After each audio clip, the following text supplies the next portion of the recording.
So I think we're live now. Got some more attendees coming in. We'll just wait a couple of moments until everybody gets in and then we'll get started.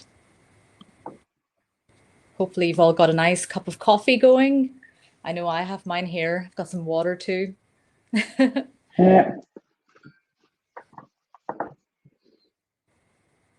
Just give it a moment until everyone gets in.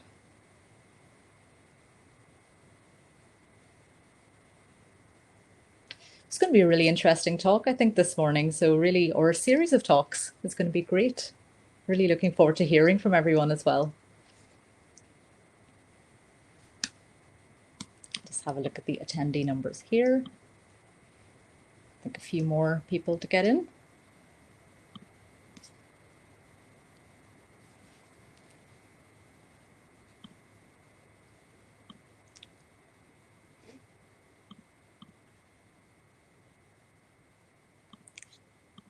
Okay, so I think we should just get started now. So welcome everyone to Making Ideas Real, the journey from innovation to manufacturing in the fashion and textiles industry. I'm Karishma Kusurkar. I work with the Belfast Met through their programs as a part-time lecturer and consultant trainer as well. And this event from the Met is supported through the Connected programme to encourage, ease and increase potential knowledge exchange links between academia and industry, particularly small and medium-sized SMEs as well. But Belfast Met's history and links to the fashion and textile sector goes all the way back to the start of the 20th century. And over a century later, fashion and textiles is still at the heart of the Met. It's really important in terms of taught courses, and it's still an area that Belfast Met is helping clients innovate in as well. The UK has a thriving fashion and textiles industry that's also highly regarded all around the globe. And while fashion alone, as stated by the British Council, brings in an estimated £32 billion to the economy, the wider fashion, textiles and technologies industry also encompasses everything from the agriculture of raw materials to innovation, to emerging tech and to advertising as well. So as you can see, it's an industry that is massive and therefore also has massive potential for innovation and new product growth as well. So Belfast Met's programmes are there to support local businesses, including those in the fashion and textile sector, start up and develop innovative products. And we'll share some more information at the end of the session about the Met's programmes and how you can get involved as well. Before I introduce our panel, a couple of things just to note. If you've got questions for the panel, please do ask them. You can put them in the chat, and what we'll do is we'll ask them towards the end of the session once you've heard from all of our speakers as well. So our panel today consists of myself. I've introduced myself briefly there, as well as Lorna Reid-Mullen. And we'll be taking you through the journey of manufacturing for fashion and textiles. It's going to be a whistle-stop tour. I'm really delighted to have had the opportunity to collaborate with Lorna this year, and she has such a wealth of knowledge in the fashion and textile sector, so you'll be hearing a lot from the two of us as well. We've also got Fiona Bennington from Nuli Designs. She'll be telling us all about her product design story and what it really takes to bring a product to market through the eyes of a design entrepreneur. We've got Kate Hills from Make It British. She'll be talking about manufacturing within the UK, what's out there and how you can link in to have products made from the expert in the area. So that's Kate as well. And we've got Irene Breen from Bellamoon, last but not least, whose product's origin story includes the Innovate Us programme at the Belfast Met and whose products have now gone global as well. So as you can see, we have a really action-packed schedule and hopefully lots of food for thought, lots of advice and tips for you to take away as well. So first up, Lorna and I will be talking to you a little bit about the journey from concept to manufacturing. We'll be telling you a few things you might need to consider as you go on this journey yourself as well. So I'll hand over to Lorna first of all to introduce herself. Okay, good morning everybody and thank you for joining us. I'm just going to give you a bit of my background. As you can see, you can read it on the screen. I have been working within the fashion industry for over 30 years. I have graduated from Manchester Polytechnic with a first class honours degree, and that was in fashion and textiles, but the chief study was in fashion. So I have done various types of design. I have done bespoke design, including bridal and formal wear, where I have designed, done the pattern cutting and actually manufactured the final product. I've done historical costume, including our SS Pneumatic and Titanic Museum in Belfast. And my skills really include sort of pattern cutting. And at college, I was awarded the Kennett and Lindsell Award for three-dimensional pattern design, which now would be called draping. And I also do fashion illustration as well. I have been with Belfast Met. I think actually one of the first innovation projects I worked on was about 10 years ago. But since then, I do work as a freelance designer, but also a part-time lecturer with Belfast Met. I do tutor courses such as the fashion design, garment technology, done business management, materials and techniques, and also pattern construction. As I say, I think my first innovation was actually about 10 years ago, but it has been primarily over the past 7 years that I have been doing the design and prototyping, doing upskilling and knowledge transfer for many companies and sole traders. Thank you. So I'm Karishma. I introduced myself briefly there at the start, but I'm a multidisciplinary designer who works within the spheres of design, facilitation, and podcast too. My start was in textile design. It's what I initially studied and got into. And I'm really, really interested in the emerging trends within the fashion and textile sector as well. I'm involved with many, many collaborative projects locally. I'm co-director of Belfast Design Week, which has been featured quite widely in many publications. And at the Met, my work includes the Connected Programme and Innovators programs as well, where I help businesses research and develop concepts as well. As I mentioned, Lorna and I have worked together in the past year, and it's been really brilliant working like that too. My special interest is in the area of fashion and textiles design, as I mentioned, and I'm currently undertaking some research as well to explore new trends, strategies, and innovation as well, because there are so many unexplored areas as well. So without further ado, we'll get started on this journey. It starts off with the concept and idea. And I think at this stage itself, it's really, really important to spend some time considering what problem are you solving? What is your unique proposition? And what is your innovation as well? Because very often people just get started into a product. There might be many things out there, but it's really important to consider what exactly you're trying to do with your concept or idea. It's also important to consider your end user or customer, because they're going to be incredibly important as you go on, develop the product, and also hope to reach them as well at the end of your journey. It's also important to look at who your competitors are as well, because there are so many ideas, products out there that you may not have heard of. But if you look a little, if you dive a little into this, you might find that there is something already existing out there. So these are just some considerations as you start out.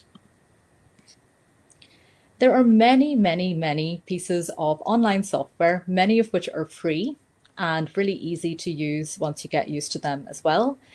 And what I find is that it's really, really useful to use these to visualize your ideas as well, because there's nothing better than to actually see what you might have in your head out there, not only for yourself to help clarify your ideas, but also if you want to share them with other people as well.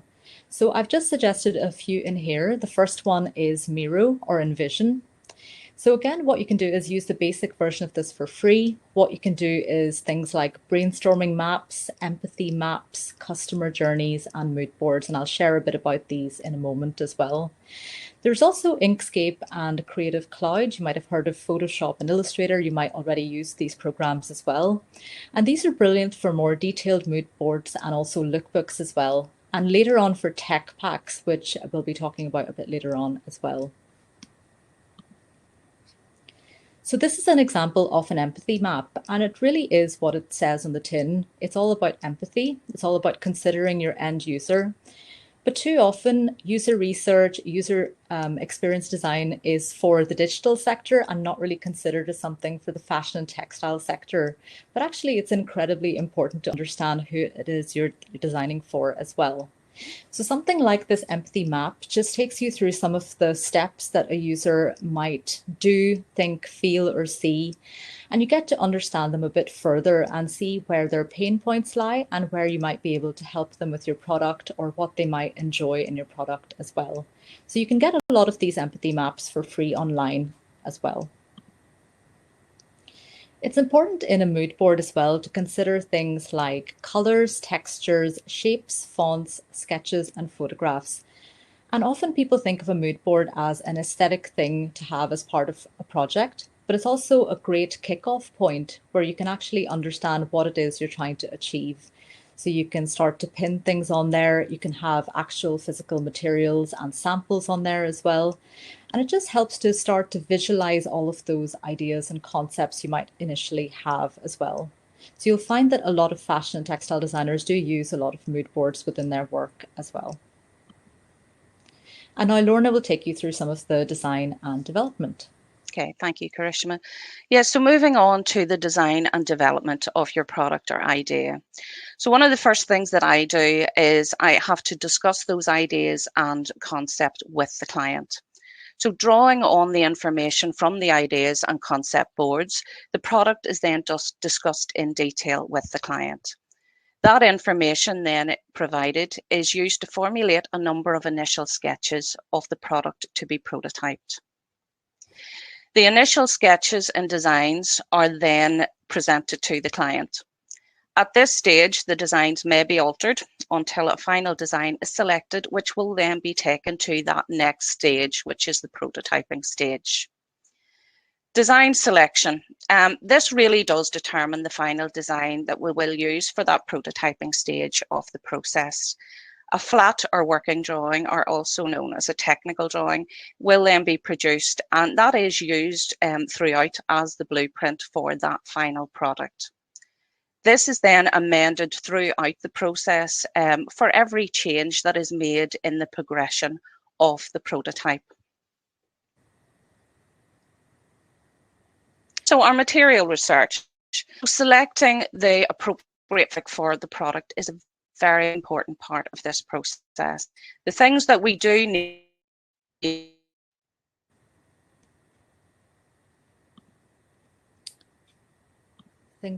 to off our product. Sorry, Lorna, I think your audio just cut out there for a second. If you don't mind just repeating what you said about the slide. Okay, sorry. So again, selecting the appropriate fabric for the product is very important of the process. We need to consider our function, our durability, and our purpose. So what is the primary function or purpose of our product? And this will determine how durable the fabric needs to be to ensure that that final product is fit for purpose. As well as the function, durability, and purpose, we also need to consider areas including the care and upkeep of the product. So will it be machine washable? Will it have to be dry cleaned? Will it have to be wiped down? And again, that depends on how the product is to be used or worn. We also need to consider cost. Is the fabric going to be in that right price range for the recommended retail price that we really want to be selling our final product for? For example, if we do have a product and we want to sell it for $19.99, we really can't be looking at fabrics which are going to be possibly 15, 16 pounds a metre if we are needing a metre of fabric for our product. So again, we would then have to review that recommended retail price and increase it accordingly, or we will go back to the drawing board with regards to our materials and select a more cost-effective fabric.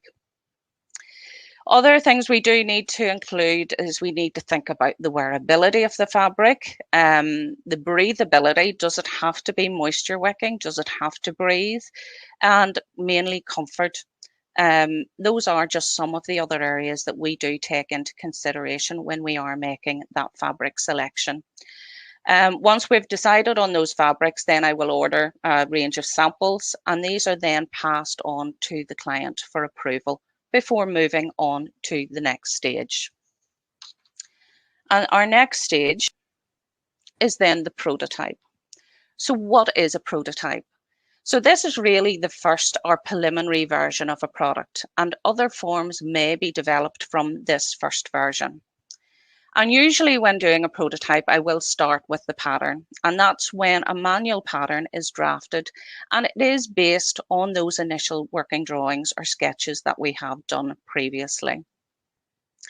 So the initial prototype is developed, and it's usually then sampled in a cheaper fabric, which does have similar properties to our final fabric choice. We do use calico greatly within this initial prototype because it is inexpensive and it is stable to work with. We can change the properties of calico in that we can stiffen it, we can quilt it, we can pad it. So we can do quite a lot with it to make it suitable for our prototyping. If it's a stretch fabric that we need, then again, we will have to select a suitable either two-way or four-way stretch fabric to be used in that initial production of the prototype. So once the prototype is done, those initial prototypes, we will then move on to our final prototype, and this will be in our fabric choice. It will include all our trims and finishing and any sort of fastenings and that are required for the final product. This will be made as close to the final product as possible, and it does give an excellent insight onto how that final product will look and function. Then moving on to the testing, and this is then when the client will actually trial the prototype. So they might actually trial this personally, or they may have a focus group or a selection of individuals who are willing to trial the product or test the product for them. Once that is trialed, then the feedback information. So the information included is things like what worked well, did it fit properly or was the size right, is it comfortable to wear or is it easy to use, but more importantly, does it actually function as it should? So once this is all fed back to us, we then will look at our prototype and we may then make amendments at that stage. So this is really based on that feedback from our testing. And if we don't make any changes or amendments to that prototype, we then will update the working or technical drawing as we go. Because remember, this is the blueprint for our design as we work through each process. So I'm going to then just tell you a bit about some previous clients that we have had. And again, these previous clients have been involved in both the innovation vouchers and also the Innovate Us. So we do have Spectra Sensory Clothing, Orbi Jetsuit, and Bella Moon. So just to tell you a bit then about Spectra Sensory Clothing. So Spectra Sensory Clothing, this was an innovation voucher. And this was a clothing range which focuses on sensory clothing solutions for autistic children. And Meta wanted to address some of the difficulties autistic children have when wearing a regular school uniform. Many have heightened sensory issues, and details such as the labels, internal seams, stiff or firm or scratchy fabrics, and even the buttons on a shirt can cause sensory overload for autistic children. And this in turn makes their time in school both overwhelming and very challenging. Children at school, they want to look like their peers. They don't want to be singled out by wearing something different. So tackling those issues with regards to the school shirt, school trousers, t-shirts and sweatshirts were all addressed in this project, and subsequently Meta has launched her range of clothing under the Spectra Sensory Clothing brand. Then moving on to Orbi Swim, and in particular the Orbi Jetsuit. So this was the brainchild or the idea by Leanne, and Leanne is a swimming instructor, and she felt that there was a gap in the market with regards to effective swimming aids for children. So this jetsuit, it does have individual buoyancy control with a pump and release air system, which allows children to be fully supported while immersed in the water, which is unlike armbands and rubber rings, which can keep children almost afloat on the top of the water. This was quite a challenging prototype. It did involve applying many different methods of flotation to achieve this final prototype. We had to be very resourceful with regards to getting the flotation device. So we spent a lot of time selecting and reshaping and gluing and sticking armbands, and also compressed foam for more flotation within the thighs of the suit. And again, we looked at many products, including children's play mats and gym mats and things like that. So it is about being really resourceful and trying to get that prototype as close to the final product as we possibly can within the means that are available to us. This then resulted in an excellent prototype, which Leanne was then able to take to manufacture, and subsequently she has then launched her brand, Orby Swim. Then moving on to Bella Moon. And again, Bella Moon was slightly different in that it was an Innovate Us project. So I was the mentor on that project with Irene, but it was actually Irene then that carried out the processes which we have discussed previously to create her prototype and bring her idea to fruition. One of the good and great advantages of being upskilled and actually doing these processes yourself, it does give you that really good understanding of each of the processes, and that in turn is really beneficial when it comes to the manufacture of the product. Irene is on our panel today and she is one of our guest speakers. So I'm going to let her tell you all about her award-winning product. And then moving back then to Karishma, and Karishma then will take you through the digital and tech applications. So thank you. Thanks very much, Lorna. So before we go ahead, I just want to say briefly that Belfast Met has lots of programs to help you upskill as well. So there is the Connected program, there's Innovation Vouchers and Innovate Us. And it's really important to explore all of these as potential possibilities when it goes to you actually turning this idea or concept into a product as well, because you'll be working with experts like Lorna, like other people within the college as well. Like myself as well, it's weird calling myself an expert as well, but all of us will be adding to and helping and supporting you to get your idea through to something that is physical, something that is out there as well. So these are all there for your for use as well. And we'll be giving you a bit more information at the end of this talk about those as well. What I wanted to chat briefly about as well was some emerging trends within the fashion and textiles industry. There are many things out there that people don't maybe know about or haven't really explored, but these are just some of them to consider. That actually there are now less or no more fashion seasons. People are changing how they're working and how they're creating collections as well. So this is a trend that's coming out. People are changing how they share their collections. They're doing things like dropping collections at different times of the year. So that's something to consider. A lot of companies are using artificial intelligence for bespoke fashion solutions and trying to come up with something that is more fit for the end user as well. People are looking at fabrics that are easier to recycle because they want things that are a bit more sustainable in their work. People are also looking at repurposing existing textiles and also going back to using vintage and retro style fabrics. And people are also looking at 3D printing bespoke elements as well within their work as well. So these are just some trends out of the many that are out there at the moment.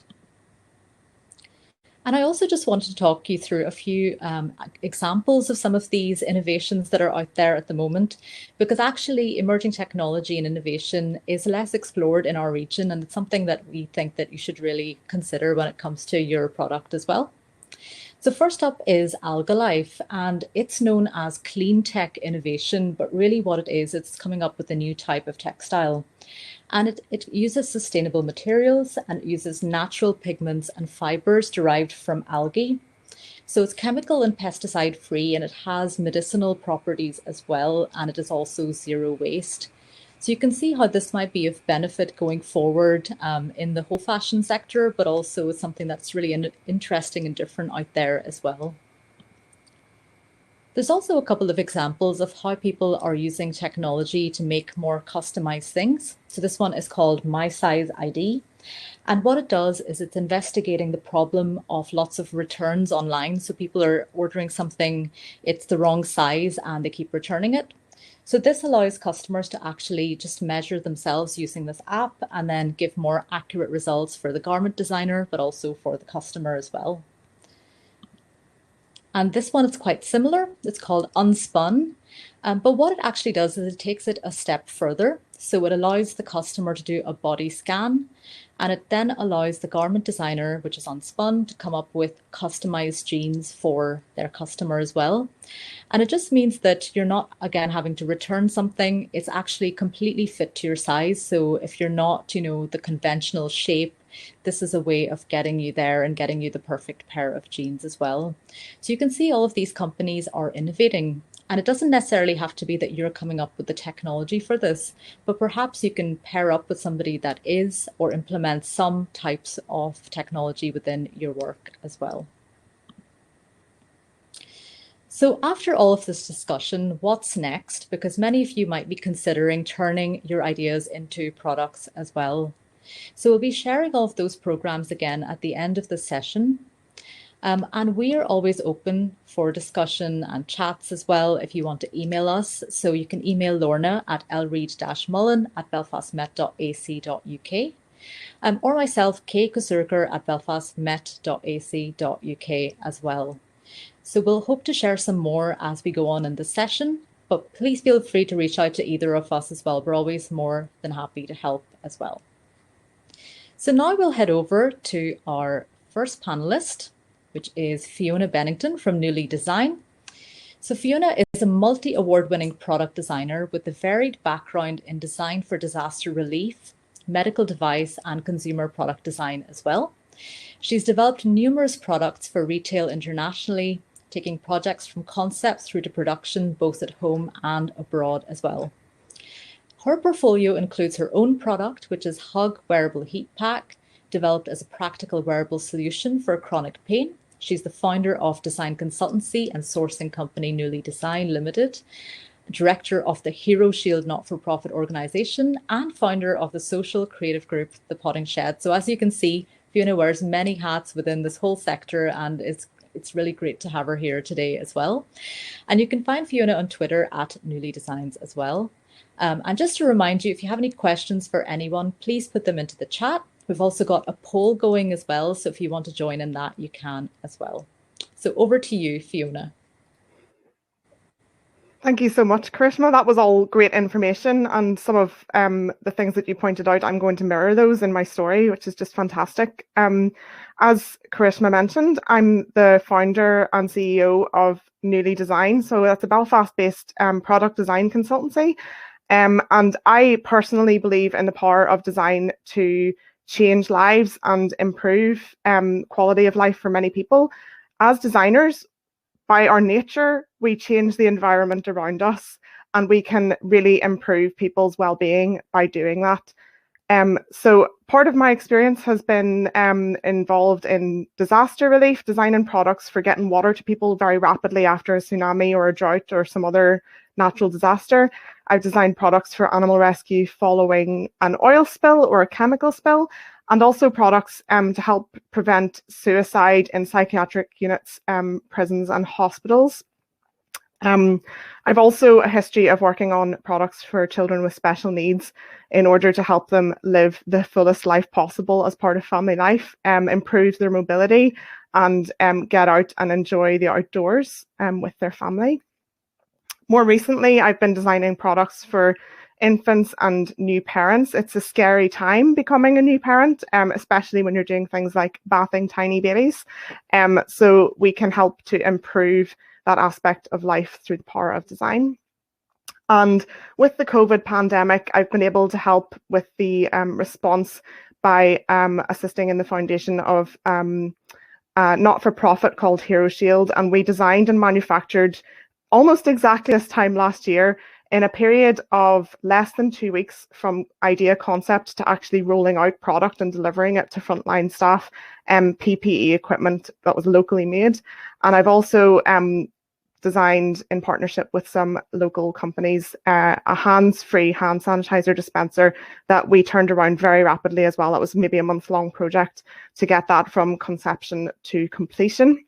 That product is now available worldwide, including in Whole Foods in America. I'm not here to talk about those projects, though. I'm here to talk about my own journey with entrepreneurship. Aside from the design consultancy side of things, as Karishma mentioned, I have my own product. And in order to tell you about that, I have to tell you some really embarrassing details about myself. And that's that I suffer from really chronic period pain. Sometimes so bad that I've had to leave the supermarket, drop my basket and just go home, stop driving my car, or on occasion, thankfully very rarely, go home from work. And I'm not alone. 67% of women suffer from period pain that impacts their daily life in some way, and that means that they need to take action in order to manage the pain. And the solutions that were out there whenever this idea was kind of being born in my mind were really shockingly poor.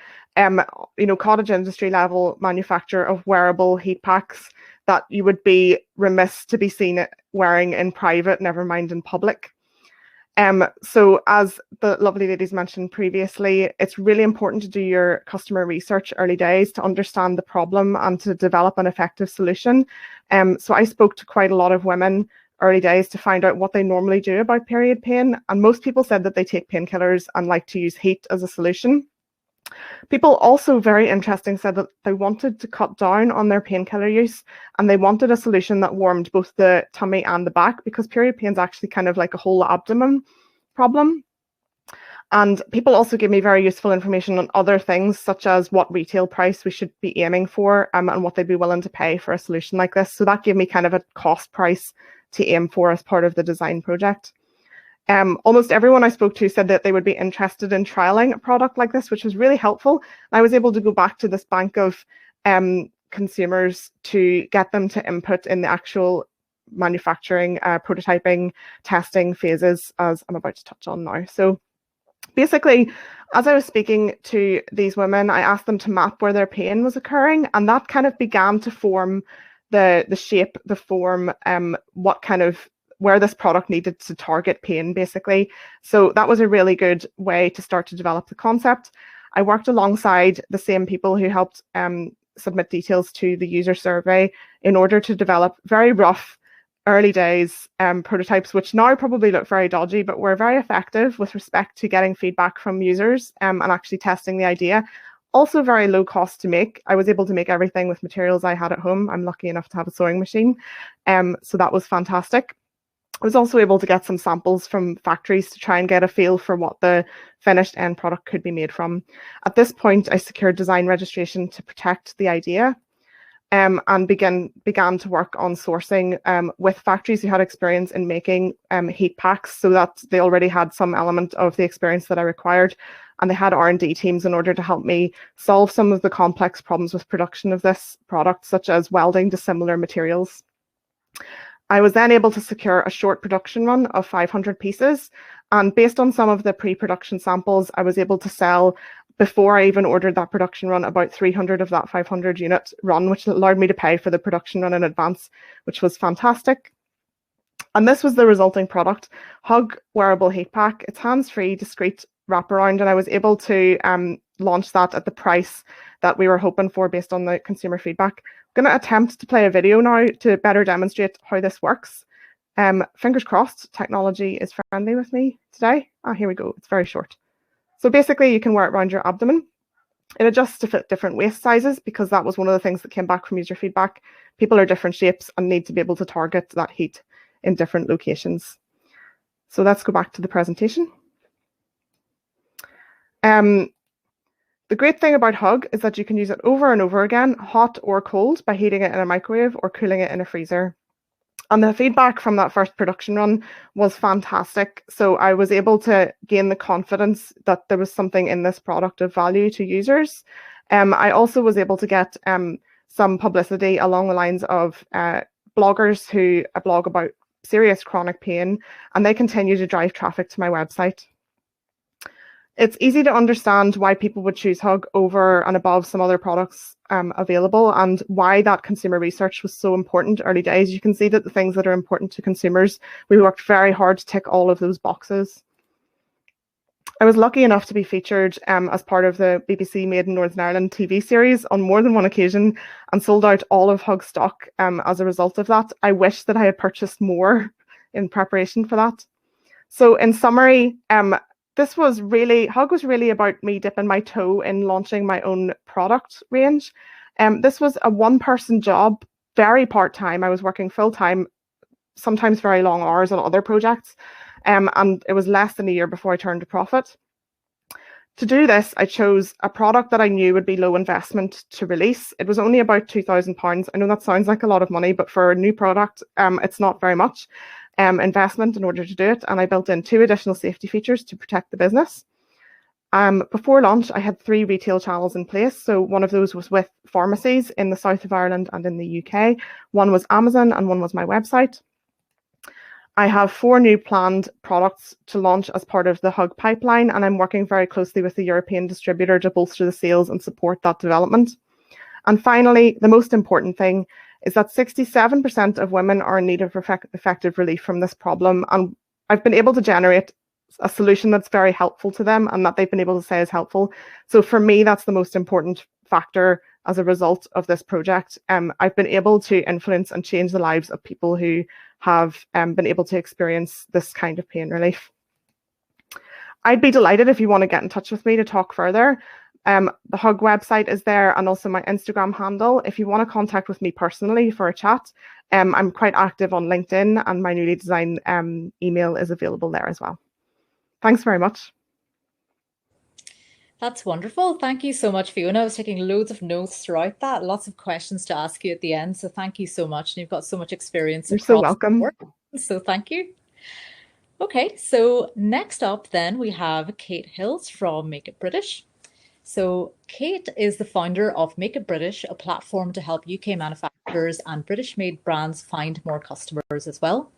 Founded in April 2011 as a way of supporting British brands that manufacture their products here, Make It British originally started as a blog, but it has now grown to include a British brands directory, as well as features on craftsmanship, a resource for designers wanting to find manufacturers to make their products as well. And Kate also runs the manufacturing trade show Make It British Live as well. And you can find Kate on Twitter at Make It British. Just a quick reminder to add your questions into the chat. We've got the poll going now as well. So if you want to join in, you can as well. And I'll hand over now to Kate. Thank you, Karishma, and hello, everyone. So, yeah, my background is in buying, and I have spent the last 30 years, I spent 20 to 30 years traveling around the world, looking at various different factories, developing products all over the world. I set up Make It British because I wanted to support the manufacturers that were here in the UK. And I thought, if we don't use it, we will lose it. And there has certainly never been a better time to make in the UK. So as you can see from this here, there is definitely a rise in interest in making here. But this has not always been the case. So in the 1980s, the majority of apparel and textile manufacturing went overseas.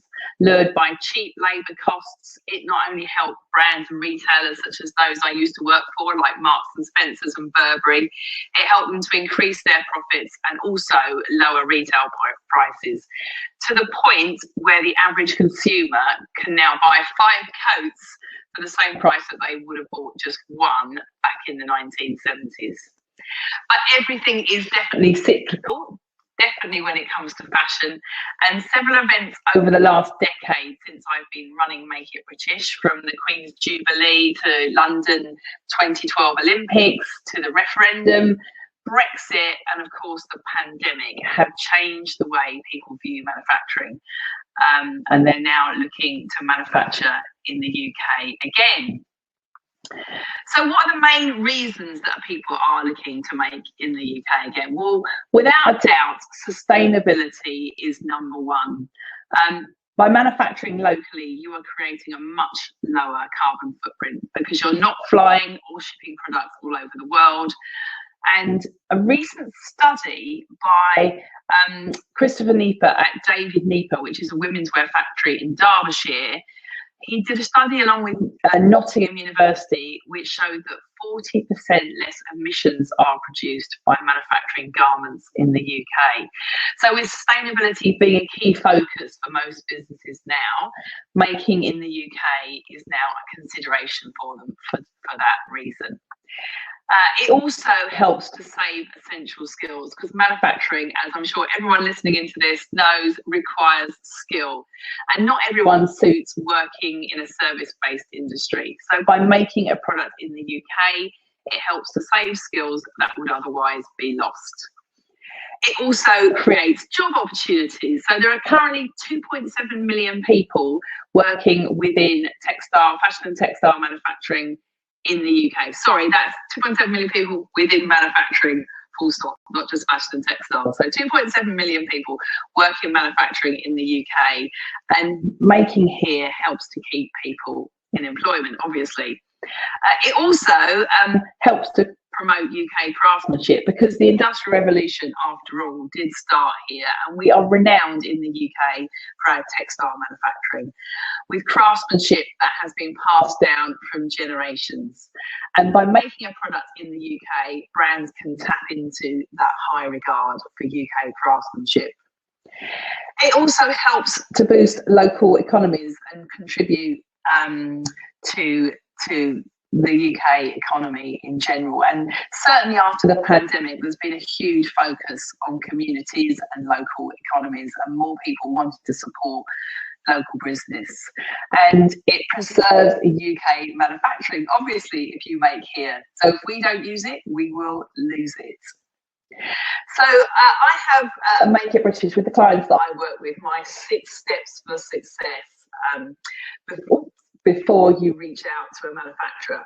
Because if you want to make a product in the UK, what a lot of people do when they contact me, they say that they can't find a UK manufacturer to work with.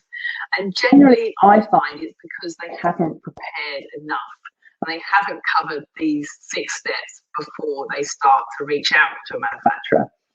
Now, because UK manufacturers are in high demand right now, and if you want to find the right UK manufacturing partner, you need to make sure you've got all your ducks in a row before you even start to reach out to them.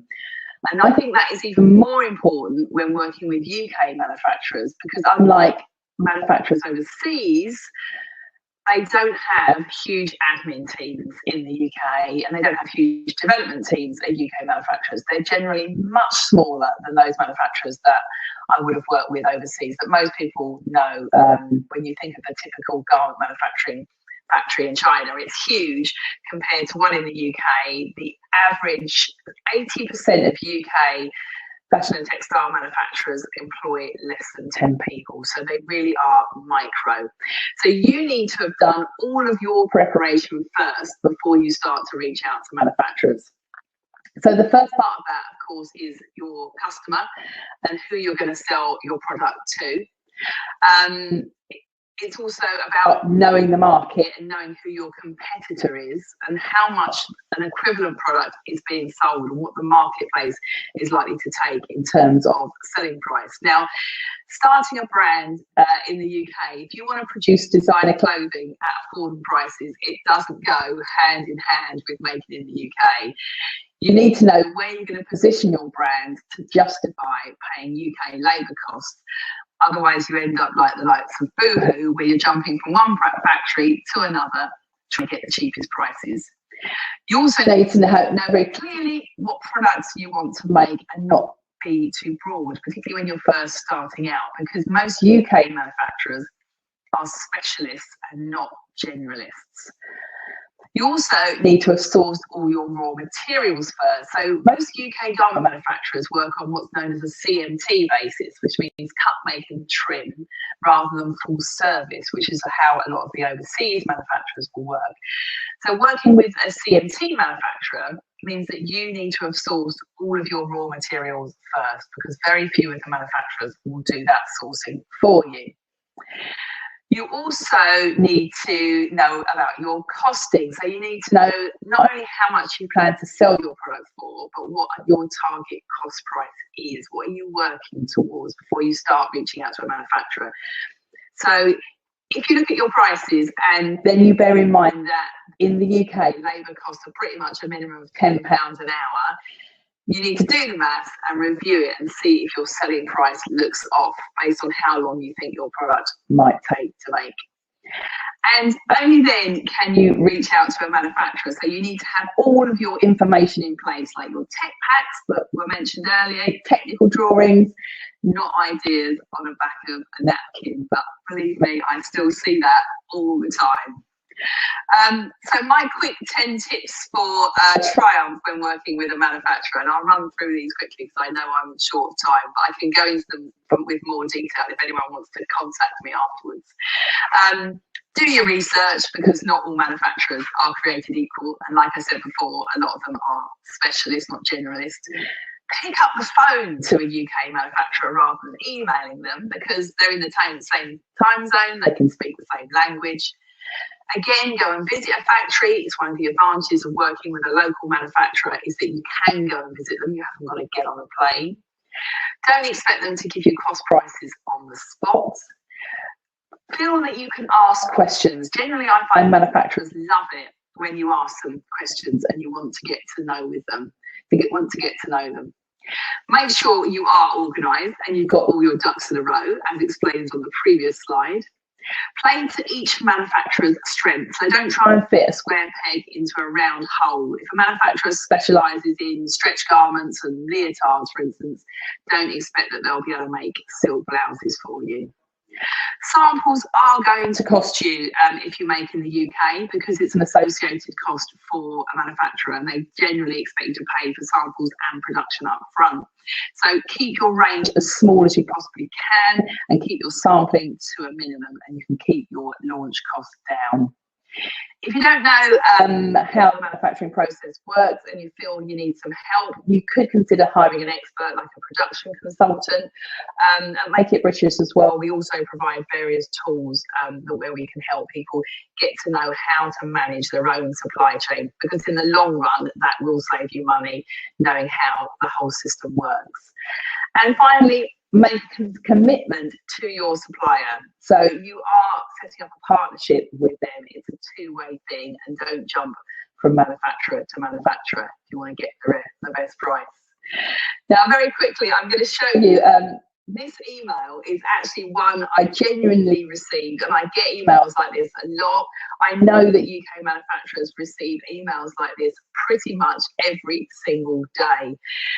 So aside from the fact that the person that's written this clearly hasn't done their research, because they're asking for a manufacturer to make all those different product types, but they're also getting off on totally the wrong foot by going straight in and asking for the cheapest possible price. Plus, is it just me that thinks that mentioning supporting British manufacturing companies and then asking for the cheapest possible price is a total oxymoron? So needless to say, these sorts of emails from manufacturers go totally unanswered. So when you're going to approaching a manufacturer and you're looking for the right sort of manufacturer, these are the 8 things that you should ask questions about. So firstly, find out what their specialism is. Ask them what sort of machinery they've got, because depending on what product you're making, so for instance, if you are making active wear, you're going to want them to have a flat lock machine. So do your research in advance, find out what machinery you need for the sorts of products you want to make, and then ask the manufacturer if they have those machines, because they don't all have them. Find out what their minimum order quantities are, because you don't want to approach a manufacturer that only has minimums of 500 to 1,000 if you only want to make 10 pieces. Find out as well the size of the manufacturer, because obviously the bigger the factory, generally the bigger the orders they do. So you might want to start with a much smaller workshop or studio when you first start out. Also consider location. So the closer they are to you, the more likely it'll be easy for you to visit. Ask them about their lead times, but generally lead times vary throughout the year. So keep that as an ongoing question, because depending on if the product's seasonal, they may have peaks in their production times. Find out as well who else they're working for and if they're on a similar par with the sort of products and the quality that you want to make. And also, it's worth asking them what audits they have in terms of various ethical audits, depending on what product it is you want to make. But don't not work with a manufacturer because they haven't got an audit, because sometimes the smaller ones don't have any audits because they've just never needed them, because they've never worked with the big retailers who are the ones that generally ask for the audits.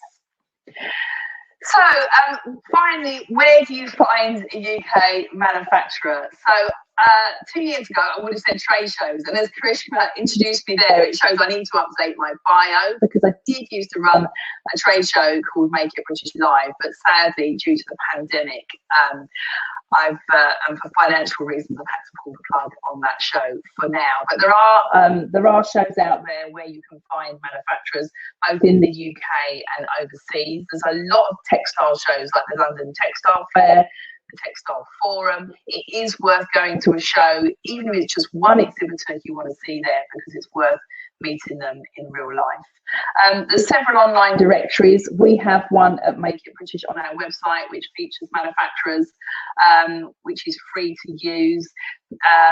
The UKFT have one as well called Let's Make It Here, which lists fashion and textile manufacturers. Word of mouth is still one of the best ways, is to get feedback from other businesses that make similar products to yours, to find out who they use, who's good, who's not. Search engines, I would say proceed with caution.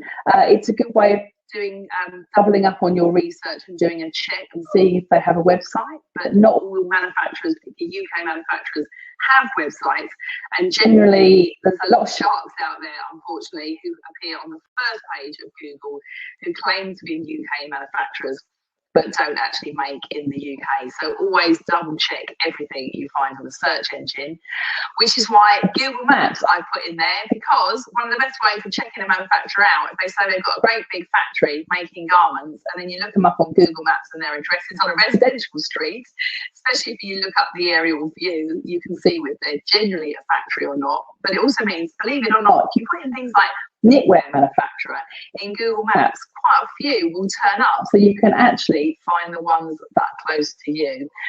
And then social media, there are quite a few manufacturers, especially the smaller ones, who are setting up Instagram accounts now, so it's also worth looking on there as well, because you can see who else they're working with generally by who they are following. So that's my tips for finding and working with a UK manufacturer. Thank you. I am Kate Hills, and if you want to contact me, that's my details there. I'd love to be able to help you. Let me know what sort of product it is you're looking to get made. Thank you, Karishma. That's me. That's me finished. Did I fit it in the 15 minutes? I was talking quick. Oh, that's brilliant. Thank you so much. So much food for thought there. Again, taking lots and lots of notes. And I love the way you said about those simple searches, you know, looking for a knitwear designer, you can find one that's in the area, knitwear manufacturer. And also, like, your 10 tips were fantastic. I think lots and lots of good advice there. So thank you so much. So next up we have Irene Breen from Bella Moon.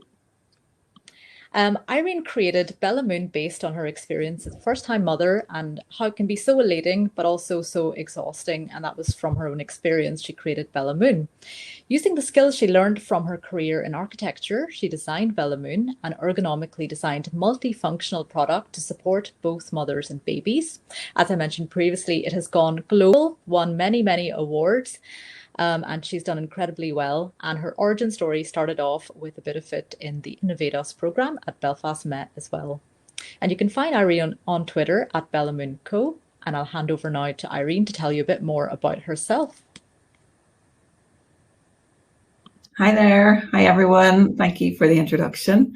Delighted to be here and tell you all about my journey, which indeed began at Belfast Met. So, okay, so what is Bella Moon? We're a pregnancy, breastfeeding and attachment parenting brand community, and we specialise in pregnancy, nursing and rest systems and solutions to help aid the motherhood journey for both mum and baby. So where it all began, I am not a product designer in any way, shape or form. I had no idea what I was doing when I started this journey. I literally had just had a baby. She was 2 days old, and I came up with the idea for Bella Moon. And basically it began when I was trying to learn how to breastfeed. Again, all completely new to me as a first-time mother, and I tried various different positions, and I was struggling to cope. And after about 2 days in, I discovered how other mothers coped using this position called the lateral feeding position, where you lie on your side and feed your baby. And it worked for us, and it was one of the first things that worked, and it allowed our breastfeeding journey to finally have some success and to continue. But I felt at the time that, you know, this position was great for me, but I was also slightly terrified, because what happens if, you know, my baby rolled off the bed? What happens if I fell asleep? What happens if I rolled on baby? I was sort of in this dichotomy where it's like, I love feeding my baby and I love the rush of love that it creates between us, but I'm afraid to actually use this position. So I started to look online and see, you know, what's out there, what can I buy basically that will help me with this. And there was nothing there. After, you know, a few weeks of research, it was very frustrating and that nothing existed. So I said to myself, I'm going to try and see if I can create something from scratch, to see if I can, you know, create something for me to use to improve, you know, that particular lateral feeding position. So the journey is quite long, and I'll bring you through that right now. But ultimately, the end product and what we have right now, it's all about providing comfort, rest, and relaxation.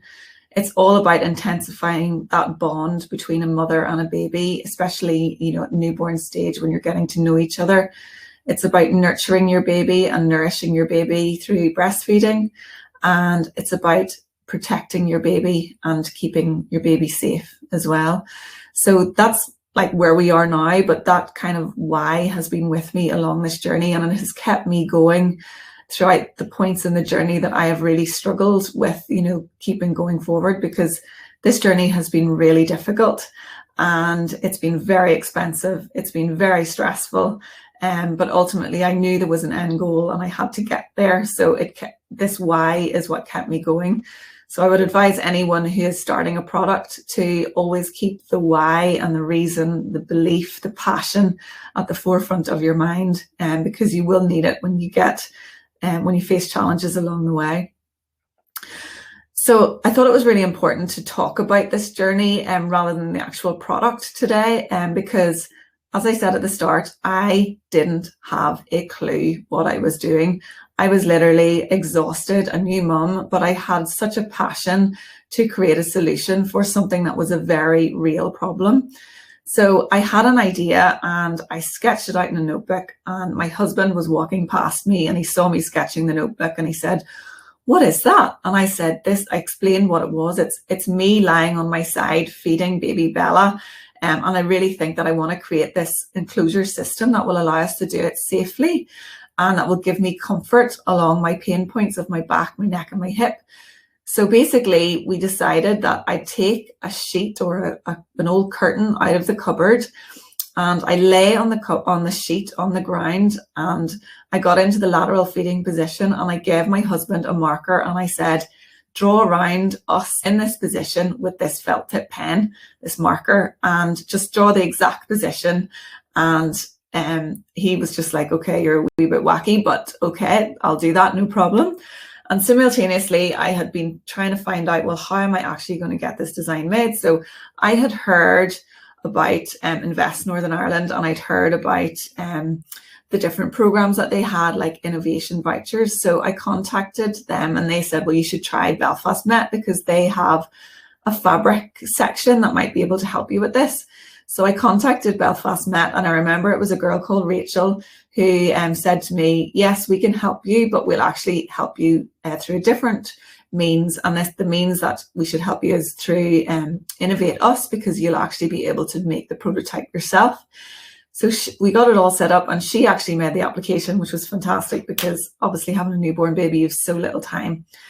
And I think within a couple of weeks, I was in Belfast Met Studios with the lovely Lorna, with my pattern, my bed sheet or my curtain or whatever it was. And I said to Lorna, this is like my idea. Can you make this happen? Can you help me?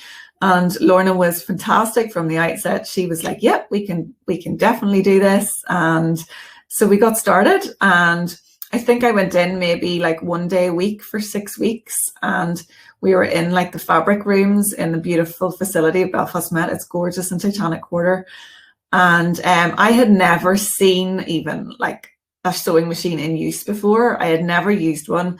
And there I was with Lorna, who was teaching me how to use a sewing machine to create my product from scratch. So it was bizarre, but it was one of the best things I have ever done, because I can now use a sewing machine, and I bought a sewing machine after, and I still tinker away with it based on what, you know, Lorna taught me at the time. So over that, I think it was 6 weeks, Lorna and I created the very first Bella Moon prototype, and it was a fascinating experience, seeing my idea going from like, you know, just an idea to a physical thing. So it was fantastic, and it was so rewarding. And making that prototype was the best thing, because it allowed me to go back to Invest Northern Ireland and say to them, now here's my idea and I've made it. So what can I do? What will I do next? You know, I have no idea. So they gave me what's called a client executive, and they said, okay, we are going to help you along your journey, and you know, we will help you through giving you grants to fund it, and we'll point you in the direction that you need.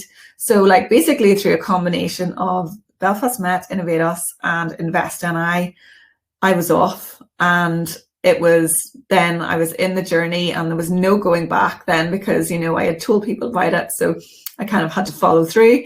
And so then, yeah, it was kind of like making it a reality then. And again, I had no idea what I was doing, and all these things were a learning experience, you know, where, you know, I'd get to one stage without knowing what was ahead, and, you know, the next stage would sort of reveal itself to me.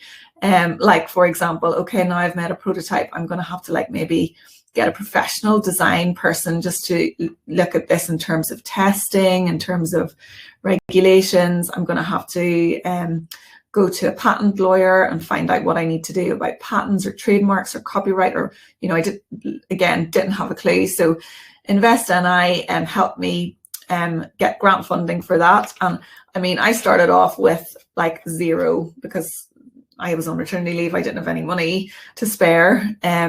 So simultaneously, I was a part-time student in Queen's, and I was able to enter various different entrepreneurship competitions, which gave me little tiny pots of funding to use as match funding against the grants that Invest Northern Ireland gave me. And yeah, so I think I won a competition in Queen's for, it's called What's the Big Idea? I won £200, and I went and I opened a Bella Moon bank account for the limited. I set up a limited company. I opened the bank account, I put that money in, and I said, okay, this is the start of the journey, and this is my funding. This is what I'm going to do. And from there, it all just started to grow and grow and grow.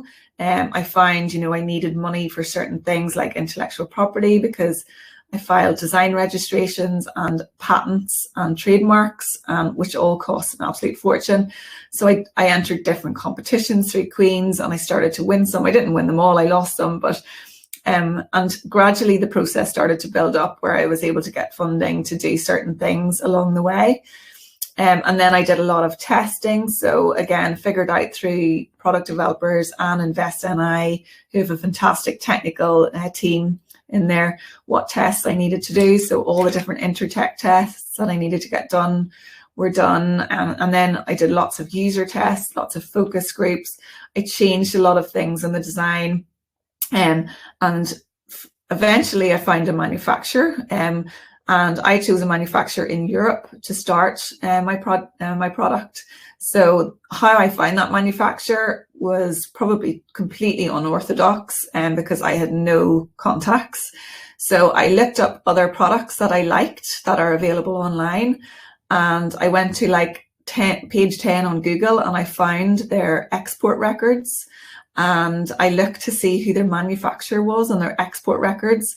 And then I contacted the manufacturers through LinkedIn, through paid membership, that, you know, you got a free trial for a month. So again, it was all very low cost, and, you know, just trying to figure it out as I go along.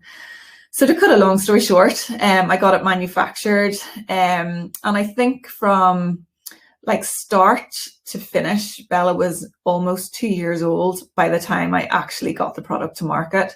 You know, there was so many other things involved, like that I can't even get into the detail because there's so much to it.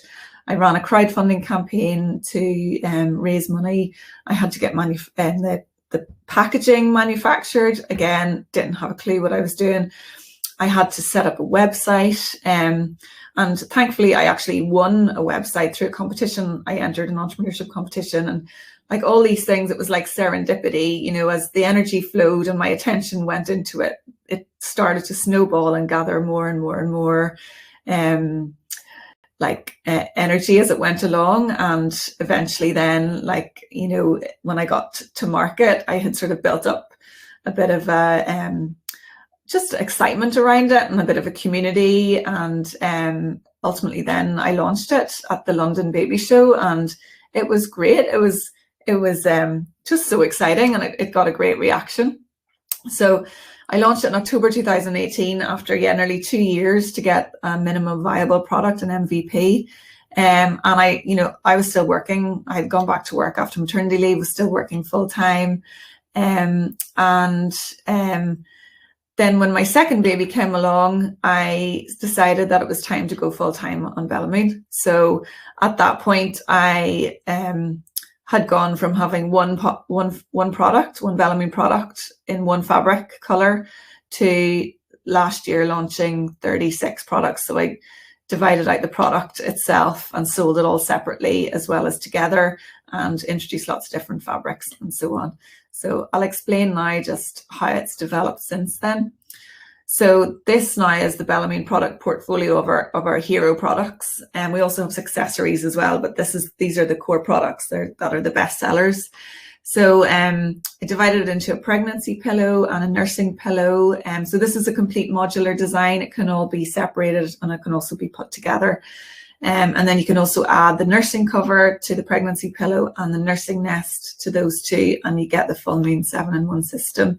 So it works really well, you know, for the journey from pregnancy through to nursing your baby, because obviously when you're pregnant, you want a pregnancy pillow, and then, you know, as you proceed in your journey, you can add on the different pieces. So like that, you know, like the higher volume products would be the pregnancy pillow for pregnancy, and then moving on through your nursing journey as well. So this is what it looks like in use, and these are just photographs that people have taken on Instagram, and all the various different uses and how it forms into its various different configurations. So one of the most multifunctional baby products in the world. Very, very thankful to have won several awards for this. And gotten some really great press. Like, for example, The Independent did a review of it randomly the weekend before we launched in London in 2018. And since then, every year they've come back to do a review. So they've always been very complimentary of it. And other, you know, major publications. And then a big success was getting featured in Vogue this year, which was just incredible as well. And then just moving on, we have about 150 5-star reviews through reviews.io, which are featured on our website. So we've had great customer feedback as well, which is really great to see.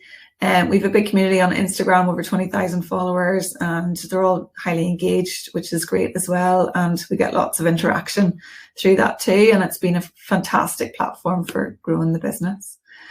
And that is as short as I can make it for this presentation, but I'm happy to answer any questions that anyone has. Again, a wonderful, wonderful presentation there. Thank you so much, Irene. That was so interesting and such a personal story as well. And I love the way you just got stuck in and did everything yourself as well, including with the Innovate Us program as well. So lots of questions again, making lots of notes throughout. So thank you very much. So while this slide is up, I'm just going to let you know a bit more about this. So we were talking about a few of those programs already. So Connected, Innovate Us, Innovation Vouchers, and Skills Focus as well. As you know, the Belfast Met runs all of these, and if you want to get in touch with our team about this, Margaret is the best person on the job for this. So Margaret McCabe is mccabe@belfastmet.ac.uk. And Margaret is an expert in this area, so she'll be able to advise you as to where to go with all of these programs as well. So if you want to make a note of that email, you can get in touch with her at the end as well. So thank you very much. And I'll just take this off the slide presentation. If you want to add any more questions that you have into the chat, and if all of our panelists, if you don't mind switching on your audio and video again, we've got a few questions in already. So if you want to add any more questions, please do. So let everyone come on. I think everyone's on now. Perfect. Great. So the first big question for all of the panelists is, if you have an idea for a product, where do you even start? I highly recommend doing your research. It's something you can do for free yourself before you throw any money at the idea, and you might find something really pivotal. Find out what your competition is like, the pricing of the competition, what consumers like and don't like about it. Understand your pricing and your consumer inside out before you spend a penny on your idea. Speak to your target customers as well about the problem they're having. Karishma talked about empathy mapping. It's a really helpful tool to understand what consumers' problem really is and get to the heart of that. You might not actually have in your mind the right solution to their problem. You'll learn lots of interesting things that can completely change the direction of your idea and will ultimately improve it. Just record everything that you're doing, because you'll forget 6 months down the line what on earth happened in those conversations, and they're really helpful. As Irene mentioned, I would really recommend trying to find out if there's any regulations surrounding your product, because in my experience, that has really heavily affected the design and what we're able to do legally with a product that we launch either in the UK or internationally. Sometimes we've had to vary products in order to make them suitable for international retail.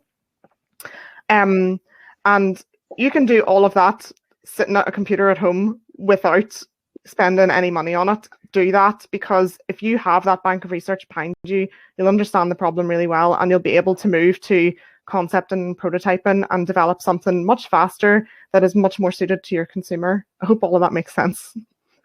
Yeah, it really does. Lots of tips in there. And I think that's a really good point about actually talking to your end users. I think a lot of people avoid that until the very end, because it is scary talking to people about what you're trying to do.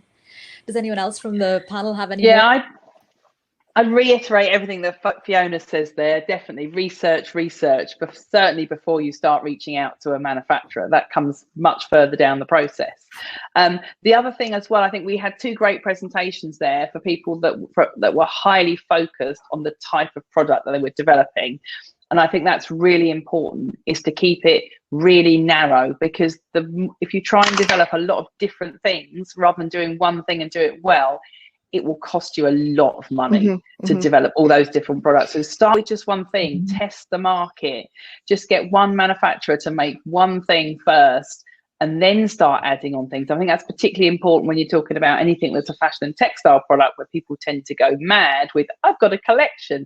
I think in this day and age, you don't need a collection of anything to launch. You just need one product and to know it sells. Brilliant. And Irene, do you have any more things you want to add on as well? Yeah, so like, assuming you have done your research and you are pretty confident that you want to take it forward, I think probably going to your local like Invest NI organisation. So if you're in Northern Ireland, it's obviously Invest NI, but getting in there quite early and asking to have a client executive is very important. Because once you have a client executive, they will open doors for you in terms of funding.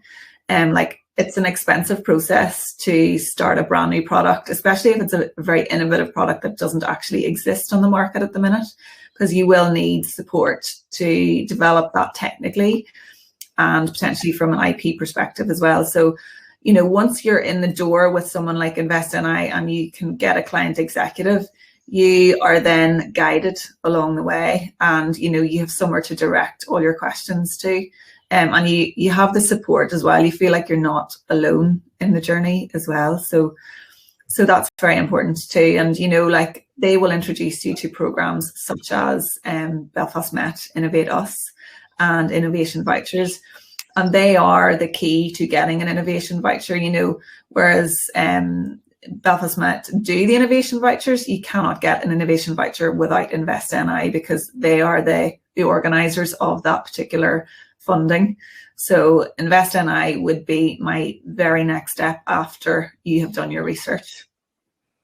Great, that's great advice there as well, and also leaning on other people's expertise to help you out as well.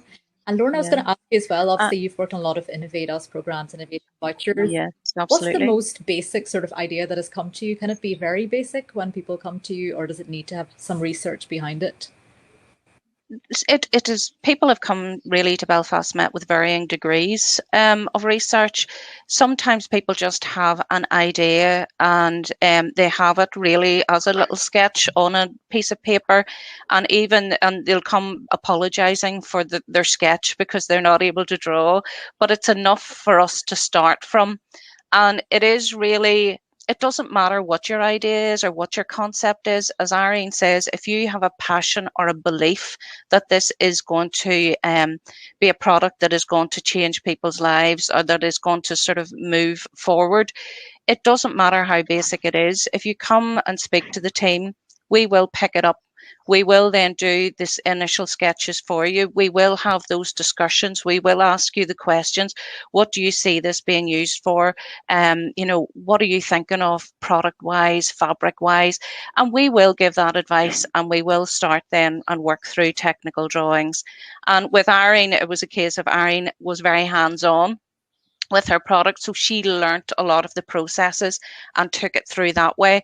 If you feel that the hands-on approach is not for you, then the innovation voucher is absolutely fantastic, where you have a team of people that will do the work at each stage for you and will consult and meet along the way until you have that final prototype, which is that three-dimensional form that you can then take further to manufacture. We do give you the technical specification sheets. We do give you those first patterns. We do give you that prototype. So it does give you a lot of information that you are more armed to take your product out into the world. Absolutely. It's that in-between step between the maker and the manufacturer as well. So the next question is almost an add-on to this, which is, if someone doesn't have a fashion or textiles background, doesn't know the terminology, how can they learn how to communicate with manufacturers just so they can clearly relay what they want and need? I think it was Margie, wasn't it, who asked that question? Margie, I think it's the nature of design that every project that you do is new and hasn't been done before, and you won't understand everything you need to complete the project when you start off. You learn it as you go. I think Irene explained that really well. That if you have a prototype already, you already have one of the best communication mediums. I mean, we've been chatting here about how a quick sketch can sometimes be enough to communicate to people. It's far better than writing an email. Having something visual, or even better, something people can put their hands on, is a really great start. If you've got a manufacturer that you've already built a bit of a rapport with, or you can find somebody with experience in the industry, you can get assistance with that communication. But I think it already sounds like you have what you need to start that process. Don't hold back just because you don't know the word for a particular kind of seam that you're aiming for. If you're speaking to someone with experience, they'll know what to do. I think this is where it really pays off with working with as local a manufacturer as you can, because actually going into the factory and speaking to them about it face to face, even if you have got a very rough prototype, they will you can talk through it together. It's so much easier than communicating with a factory, maybe all the way over in China, without doubt. There's another question that's come up here. Would you advise getting your product patented? So I can probably answer that one from my experience. It depends on the type of product, and it also depends on how far along you are in the journey. You know, if it is a product that is highly innovative, that does not exist anywhere in the world, and you are, you know, you've done your research and it's going to be huge, then absolutely get your product patented, you know, especially if you have the money to do it. However, I would say patenting is a very, very expensive process. Like, I'm talking thousands of pounds to get a product patented. There are other ways to protect your idea besides just a patent. So one of the more financially attainable ways of doing it in the early stages would be a design registration. And that can give you really good protection because that protects the shape and the look of the design. A patent is more about the technical features of a design, like kind of like more from an engineering perspective. It protects the function of the design, whereas a design registration protects the shape. So it really, it kind of just depends on your design. And if you're wanting advice on that, I think one of the best things that you can do for free is meet with the Invest Northern Ireland technical team and actually like physically show them your product or show them your prototype. Like, they will be obviously under professional rules to not share your idea. You can also design registration depending on what your design looks like. Thirdly, meet with Invest NI, the technical team, and they will give you advice as to whether you should proceed with a patent or a design registration. Ultimately, the decision is yours, but when you do the research into it, you will become a lot more informed and you will be able to make that call yourself. Lots of great advice there also about design registration as well. Another question has come through here about what's the best way to test the market and when to test the market as well. As early as possible and as often as possible was my advice. Yeah, absolutely. Because I think some people think you launch it and then test the market, but actually, you know, you have to speak to users from the start, as we were talking about a bit earlier on as well. I would say there's one caveat with testing, asking people what they want before you, unless you get them to commit with their money. Like they always say, what's that famous phrase about Ford when he invented the car? If he'd asked them what they wanted, they would have said a faster horse. Yeah. I think until you've actually got the product and people are willing to part with their money for it, so you've tested the concept by actually getting people to pay for it, which is why I think Kickstarter and crowdfunding is a good way for people to actually test the market, because it's asking people to invest in that product before it's actually gone out there to market and put their money behind it. Because what people will say and what they will actually part with their hard-earned cash for are two totally different things. That's so true. I explained for Hug, but we've replicated this with lots of commercial products. Is if you have the opportunity to get a small production run of your product first, or the crowdfunding is a great option as well. And before you even go to manufacture, sell some of them in advance if you can, on the basis of, you know, some really good samples and photography. You know, then before you throw in your money at a large volume of product that it will sell. You know, I got 500 units without too much difficulty, and you can move that online reasonably fast. That would be my recommendation. Is maybe it's just my nature, you know, a little bit risk averse, but taking it step by step and doing it in small chunks first and building up your confidence. Also, a manufacturer will take you much more seriously if you can go to them and say, I've already sold 500 of these. I now need someone to make 5,000. They can see that your business is going somewhere, because any relationship you start with a manufacturer generally is not profitable for them. The first time they work with you, they probably make a loss because they've got to get used to that relationship with that new customer. It's ongoing business that really works, you know, in terms of getting a partnership with a manufacturer, so they can see that you're a good business. You've really thought about the business side as well. That's always a good way to get started with them. Yeah, absolutely. Being professional from the start and showing that proof that actually this is something that would sell well and go out there as well. That's great. Another question that's come in from Kirsty is, I'm already manufacturing a generic clothing product in China, but I want to move to a UK manufacturer. What's the best place to start? Okay, so the best way of doing it, I think, is firstly to find out if the sort of product you're wanting to make. And I don't know what it is that she's making. Some things you just can't get made in the UK for a start. So you need to have a look and bear in mind that paying UK labour costs is going to be the biggest part of your product cost. So if it's something that's very labour intensive, say it's covered in beading that's all done by hand and you're currently getting it made in India, chances are that it's never going to be viable for you to make it in the UK. There are some things that you just can't get made here. Other than that, I mean, I think, yeah, say look at your costings. If you're probably going to make less of a margin if you make in the UK. That's pretty much always the case, but you offset that against the flexibility you have by having a local manufacturer, potential issues you might have with shipments that come in where, you know, half of the products you can't use because they've been made incorrectly. There's so many benefits to actually making locally. So don't approach a UK manufacturer and expect to achieve the same ex-factory price that you might be getting overseas. So Kirsty just mentioned there her product is actually a dressing gown. So I'm guessing that might be quite straightforward to make in comparison to a beaded product here. Yeah, I mean, again, it depends what materials it's made from. So there are some things that we just don't have in the UK. So if your dressing gown's made from toweling, for instance, there's no one that knits toweling fabric in the UK, knits or weaves. You can't get a toweling fabric made anywhere in the UK, sadly. But that may mean that you need to import the materials.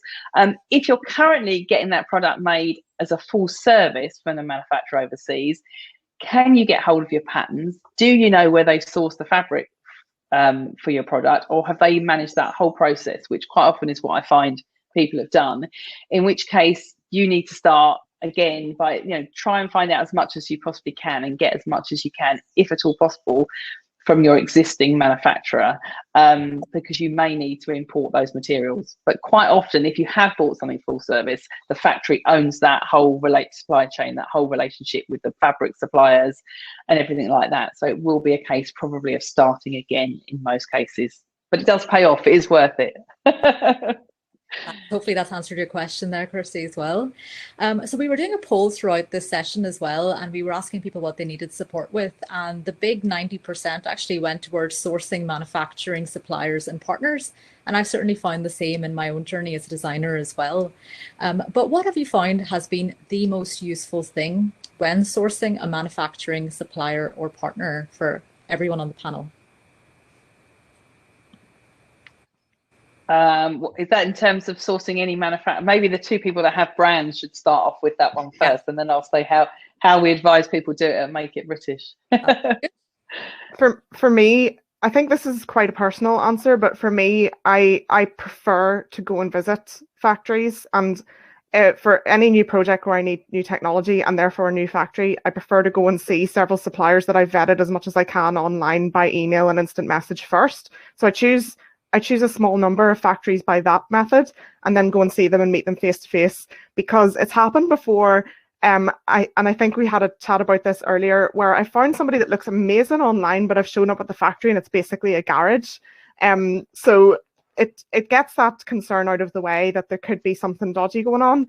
And also, if you build a relationship with them face to face, there's much more give and take possible as a result of that. People are more willing to contribute to your project and help you throughout the process. You'll also learn by visiting the factory. I know that's not really possible at the moment. I'm talking about a perfect post-pandemic scenario, but you'll also learn by visiting the factory what they're capable of. You'll probably see a big sample room with loads of stuff that they've made before, and you'll get ideas from handling those samples, and you'll be able to work with them live with your product probably in hand if you've got a prototype, to make it more suitable for manufacture, or make some changes which could cost save that you would never have thought of if you've only been communicating by email. So personally, that's what I find the most helpful.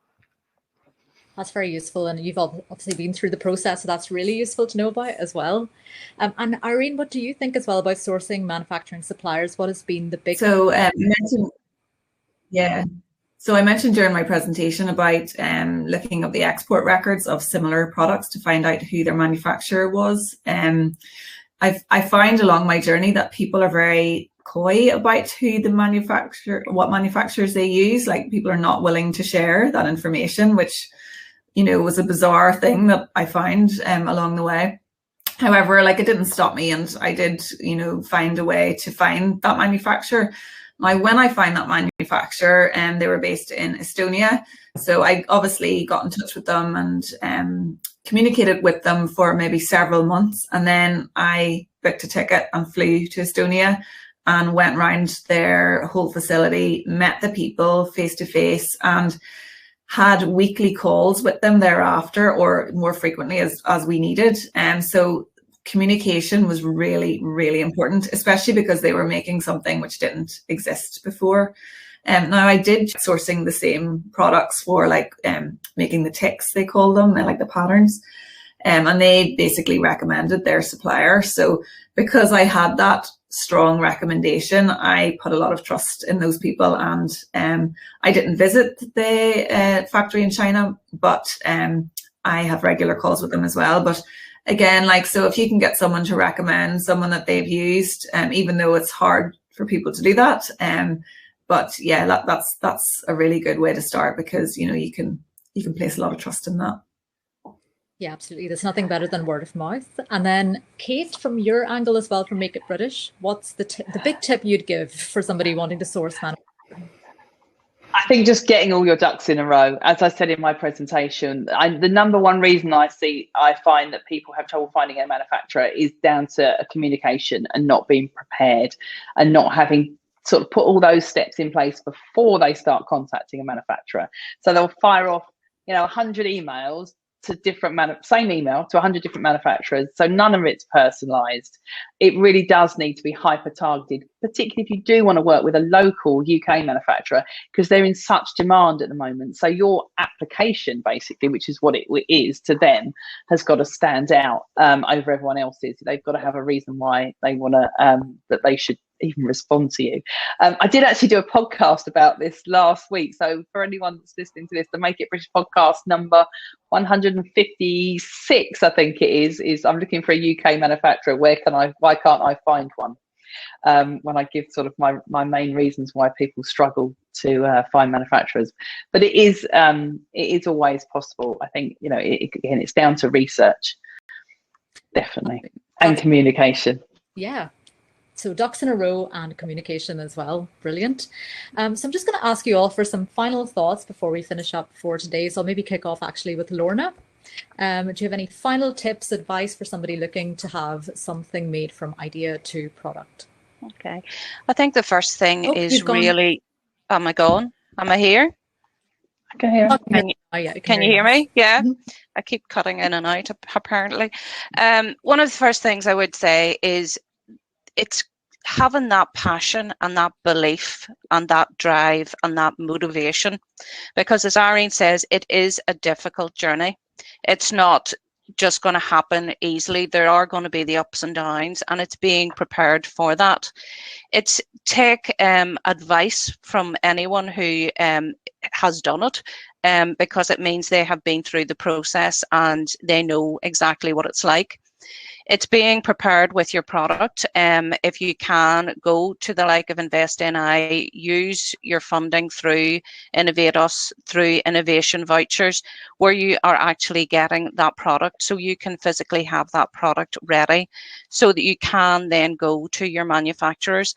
And I think with all the talk about the manufacturers and that as well, I know past experience through different clients, manufacturers are making sample products for people, and they're getting sample after sample they're not happy with. They don't then use the manufacturer. Have that sort of research done, that you know the quality of the product that your manufacturer is going to make. You know the type of things that they're making, that it is their specialism, so that you're not wasting their time and wasting your money. Basically getting things reprototype. You do need to have that research so that you can move forward with someone who is best suited to making your product to that standard and to that quality that you want.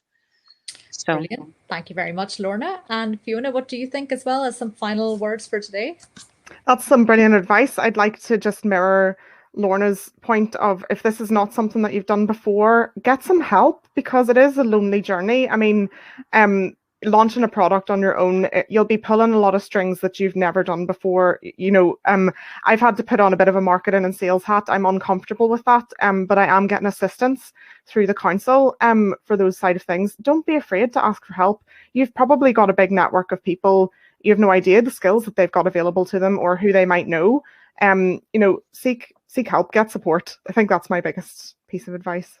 Absolutely, you don't have to go it alone. That's really, really good advice. And Kate, do you have any last words as well for this morning? Yeah, I would say make sure you build in enough time. So everyone wants everything to happen yesterday in today's world, and product development and the product development journey is quite a long one. And you know, don't try and rush it. You know, build in enough time. Don't expect to be launching anything tomorrow. Absolutely, it does take a while. And Irene, what are your final words for today as well? So I would say, you know, there's always someone that has done something similar before you. So like rely on those people and lean on those people for advice so that you're not reinventing the wheel and making things more difficult for yourself. If I was to do it again, I would definitely go down the Belfast Met route again. You know, like, I know this is obviously a Belfast Met webinar, and that's not why I'm saying it, but genuinely, I would not have been able to start my idea had I not had the support of that Innovate Us program. So like, if you have a textile related product, I would definitely contact Belfast Met and just get started, just get stuck in, and you'll enjoy it. You'll love it because you're creating something that you're passionate about and you love. And like, for me personally, this journey has been so much fun above all. So yeah, just get stuck in and enjoy it. Brilliant. And there's no bigger recommendation than that. I'm just going to share this slide again, just so that you have Margaret's details there. So mccabe@belfastmet.ac.uk. So a huge thank to all of our panelists.